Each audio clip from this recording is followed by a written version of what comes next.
ہیرے کا جگر ناول قسط نمبر 1۔ کراچی کی ہنگامہ پرور رات دامن میں ہزاروں اسرار چھپائے سلیٹی بادلوں کے ساتھ اڑی جا رہی تھی۔ رت کی بہار تھی، رومان انگیز، قیامت خیز، سہمی سہمی علیل سی رت۔ میونسپل کارپوریشن کی عالی شان عمارت کے گھڑیال نے رات کی تہوں میں مترنم اشتعار پیدا کر دیا۔ 2:30 بج رہے تھے۔ رات کی آغوش میں سحر مچلنے لگی تھی۔ جیدہ جیب کترا جاگ رہا تھا۔ وہ ابھی ابھی پاؤں کے چکر اور ہاتھوں کی صفائی سے فارغ ہو کر اپنی اسی زمین دوز بستی میں واپس آیا تھا۔ اپنے ساتھیوں میں بیٹھ کر چرس بھرے سگریٹ کے 2-3 لمبے لمبے کش لگا کر اپنے کمرے میں گیا، دیا سلائی جلائی اور میز پر رکھی ہوئی لالٹین کو روشن کیا۔ زرد پیلی روشنی میں چھت کے ساتھ لٹکتے ہوئے جالوں سے کمرے کی وحشت نکھر آئی۔ اس نے کرسی گھسیٹ کر میز کے قریب کی دراز میں سے ایک کاپی نکالی اور اسے غور سے دیکھنے لگا۔ اس نے ذرا سی دیر ورق گردانی کی، پھر پینسل ہاتھ میں لے کر چند سیکنڈ خلاؤں میں گھورا اور لکھنا شروع کر دیا۔ 3 مارچ 1956۔ میری یہ ڈائری پولیس، قانون اور سوسائٹی کے لیے کھلا چیلنج ہے۔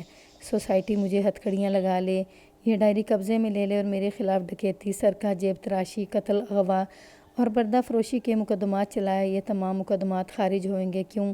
اس کیوں کا جواب ڈائری میں موجود ہے۔ قانون اس کھلی شہادت کو دیکھ کر سر جھکا لے گا اور مجھے جیل میں بند نہ کر سکے گا۔ کل رات ایک سیٹھ کو قتل کیا ہے۔ موت کے خوف سے لوگ کیا کچھ نہیں بتا دیتے۔ میں نے خنجر اس کے پیٹ پر رکھ کر پوچھا، اتنی دولت کہاں سے لائے ہو؟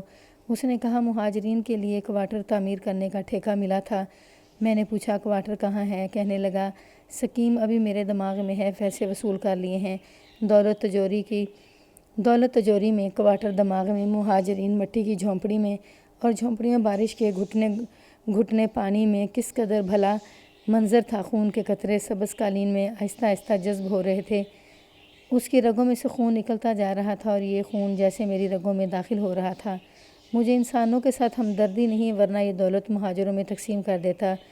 میں خود اپنی دنیا سے نکالا ہوا اور اپنے آپ سے بھاگا ہوا پناہ گزین ہوں۔ مجھے کہیں بھی پناہ نہیں ملی، میں کسی کو پناہ نہیں دوں گا۔ جیدہ نے تحریر پر نظر ثانی کیے بغیر کاپی دراز میں بند کر دی۔ انگڑائی کے ساتھ جمائی لیتے ہوئے نیچے والے دراز سے بوتل نکال کر ایک نظر دیکھا، آدھی وسکی باقی تھی۔ اس نے بوتل منہ سے لگا لی، چند گھونٹ پیے اور اٹھ کر فرش پر بچھے بستر میں سو گیا۔ گہری اطمینان کی نیند۔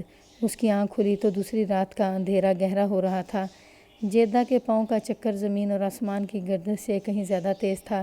ڈوبتے ابھرتے چاند تاروں نے بے شمار راتیں گزار دی، جن کے اندھیرے اجالوں کی ہولناکیاں اور اسرار جیدہ کی پینسل جیدہ کی ڈائری میں محفوظ کرتی گئی۔ ایک رات اور گزر رہی تھی۔ کہیں ستارے ٹوٹ چکے تھے، کہیں ٹوٹ رہے تھے۔ چاند فلک بوس عمارتوں کے عقب میں اونگ رہا تھا۔ کراچی شہر دم بھر کے لیے سو گیا تھا۔ جیدہ جاگ رہا تھا۔ ڈائری اور وسکی کی بوتل اس کے سامنے کھلی پڑی تھی۔ چرس کا دھواں کمرے کی ویرانی میں بھٹک رہا تھا اور جیدہ لالٹین اور اپنے درمیان پھیلے ہوئے خلا میں گم تھا۔ اس نے پینسل اٹھائی، کچھ سوچا، پیشانی کے شکن گہرے ہو گئے اور اس نے پینسل میز پر رکھ دی۔ ڈائری کھول کر غیر ارادی طور پر ورق پلٹنے لگا۔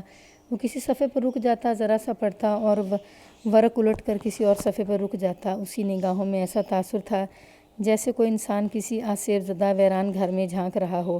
اکتائی ہوئی سی جمائی لے کر جیدہ اٹھ کھڑا ہوا، جیسے اسے کچھ یاد آ گیا ہو۔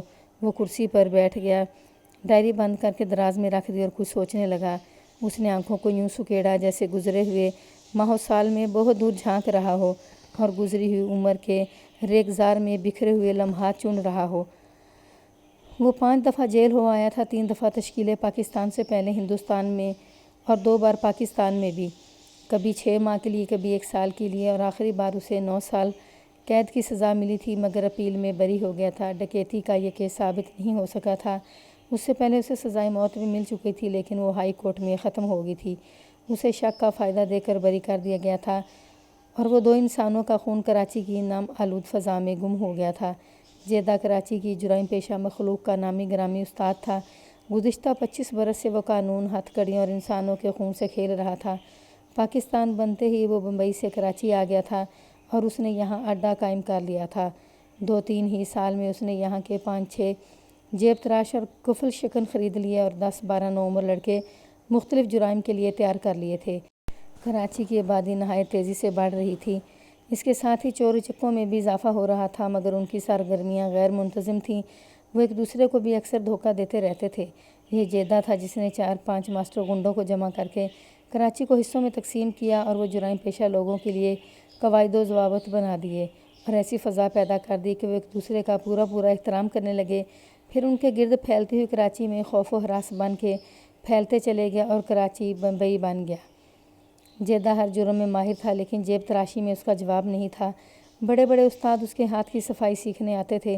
کراچی آنے کے 3 سال بعد اس کے گروہ میں کم و بیش 40 افراد تھے اور جیدہ ان کا پیر استاد تھا۔ اس کے گروہ میں 11 سال کے بچے سے لے کر 50 برس کے بوڑھے تک شامل تھے۔ وہ ہر فن مولا تھا لیکن جیب کترا اس کا تخلص بن گیا تھا۔ سارے پاکستان کے بڑے بڑے شہروں کے جرائم پیشہ لوگوں کے ساتھ اس کا کاروبار چلتا تھا۔ ان کے ساتھ اس نے معاہدے طے کر رکھے تھے۔ کچھ عرصے سے اس نے لڑکیوں کی خرید و فروخت کا پیشہ بھی شروع کر دیا تھا۔ شمالی پاکستان سے اغوا کی ہوئی لڑکیاں کراچی میں اس کے ہاتھوں بکتی تھیں اور وہ انہیں آگے چلا دیتا تھا۔ اس کے پاس 2 بلیک میلر بھی تھے جن کی زد سے کوئی بھی محفوظ نہیں تھا۔ اسی پیشے کو ذرا سا فروغ دے کر اس نے 4 مغویہ لڑکیاں اپنے پاس رکھ کر دھندے پر لگا دی تھیں۔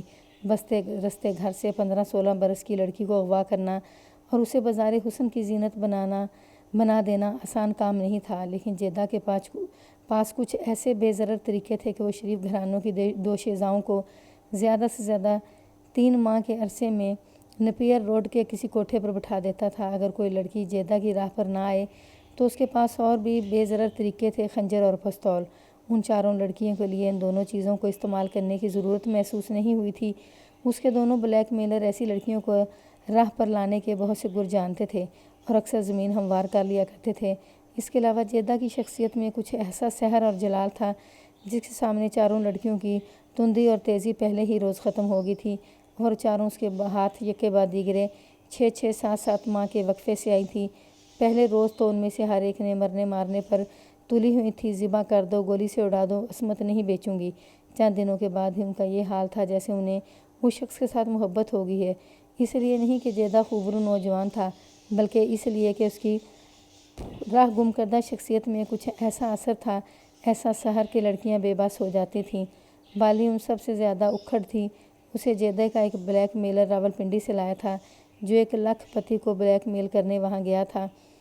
بالی 10ویں جماعت میں پڑھتی تھی اور چوری چھپے سینما جاتی تھی۔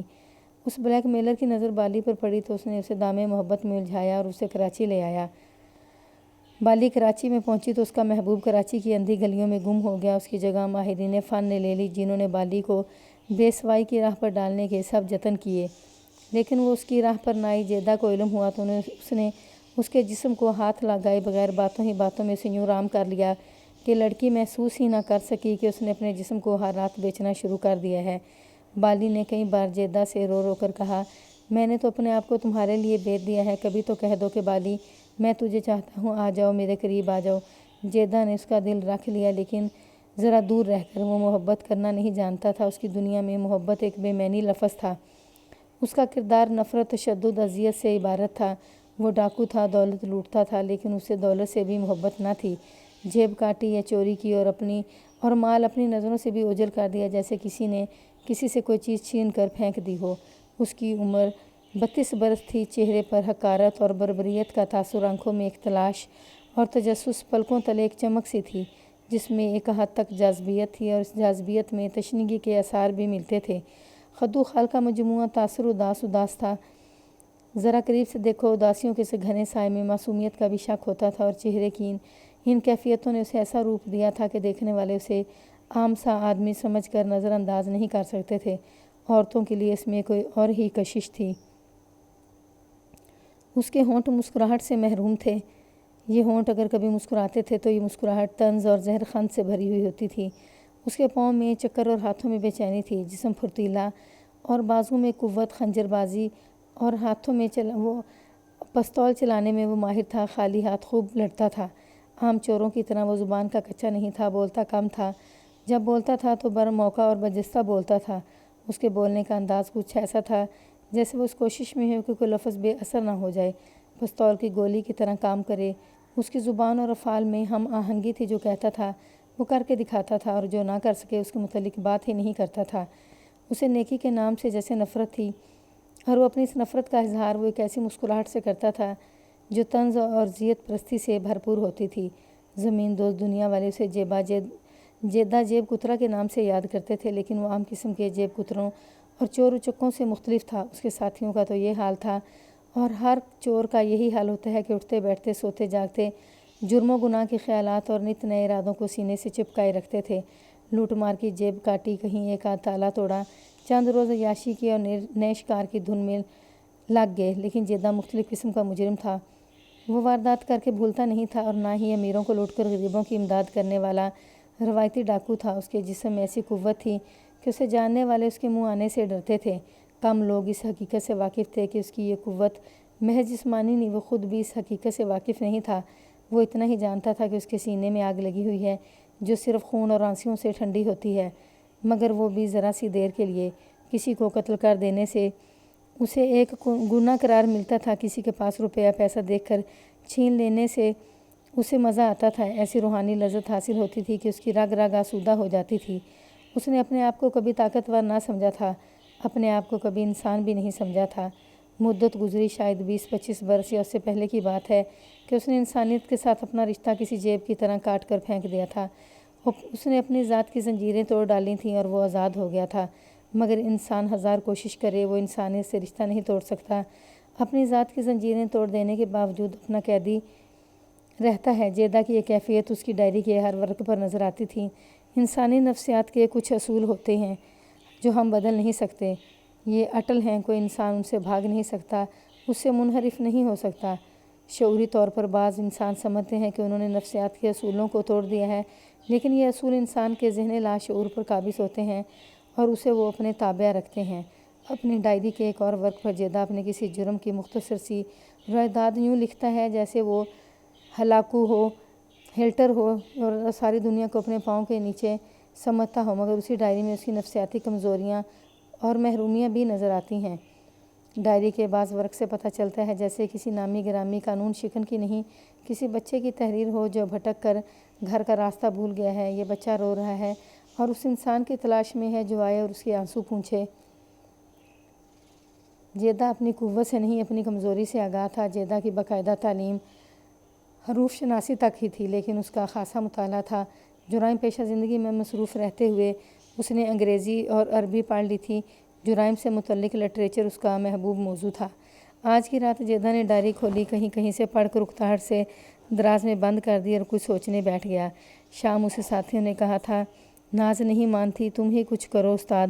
کچھ دن پہلے جیدہ نے ایک طرح دار فیشن اور نوجوان دوشیزہ ناز 500 روپے میں خریدی تھی اور اسے اپنے 3 ساتھیوں منا، ٹیپو اور بادل کے حوالے کر دیا تھا کہ وہ اسے دھندے کے لیے تیار کریں۔ اس کا خیال تھا کہ ناز چونکہ محبت کے فریب میں گھر سے بھاگی ہوئی ہے، اس لیے وہ کنواری نہیں ہو سکتی اور وہ بآسانی اس پیشے کو قبول کر لے گی، لیکن اس کے ساتھی اسے تیسری دفعہ بتا چکے تھے کہ لڑکی مشکل سے ہی مانے گی، یہ تو بالی سے زیادہ اکھڑ ثابت ہوئی ہے۔ 11 دن اکارت گئے۔ اس عرصے میں وہ ایک بار جیدہ ناز کے سامنے آیا تھا اور اسے کہہ آیا تھا کہ اس کے جال سے نکلنا ناممکن ہے، ناحق اپنے آپ کو پریشان نہ کرو، جان سے مار دو۔ ناز نے سینہ تان کر کہا تھا، اپنے آپ کو ذلیل نہیں کروں گی۔ جیدہ نے کچھ کہنے کی بجائے اسے تیکھی نظروں سے دیکھا تھا جن کا ناز سامنا نہ کر سکی تھی، اور اس نے محسوس کیا تھا جیسے ان آنکھوں نے ایسی شعاعیں اس کے جسم میں داخل کر دی ہیں جو اس کی نس نس میں اتر گئی ہیں۔ جیدہ کچھ سنے کہے بغیر واپس چلا آیا۔ جیدہ نے پہلے ہی 4 لڑکیوں کو دھندے پر لگا رکھا تھا۔ اس کا خیال تھا کہ اس کا کاروبار وسیع ہو جائے گا۔ ناز کے آنے سے پہلے ایک بار اسے خیال آیا تھا کہ نوعمر بچیوں کو خرید کر پیشے کے لیے تیار کرنا زیادہ آسان اور مفید ہے۔ پودے سے پنیری زیادہ بہتر ہوتی ہے۔ پودے کو اکھیڑ کر دوسری جگہ لگانے میں دقت ہوتی ہے اور مرجھا جانے کا خطرہ بھی ہوتا ہے۔ چنانچہ اس نے 8 برس کی ایک مغویہ بچی 400 روپے میں خرید لی تھی۔ اس بچی کو پنجاب کی ایک پارٹی گوجرانوالہ سے اغوا کر کے کراچی لائی تھی۔ جیدہ اسے خرید کر گھر لایا تو اس کا رو رو کر برا حال ہو رہا تھا۔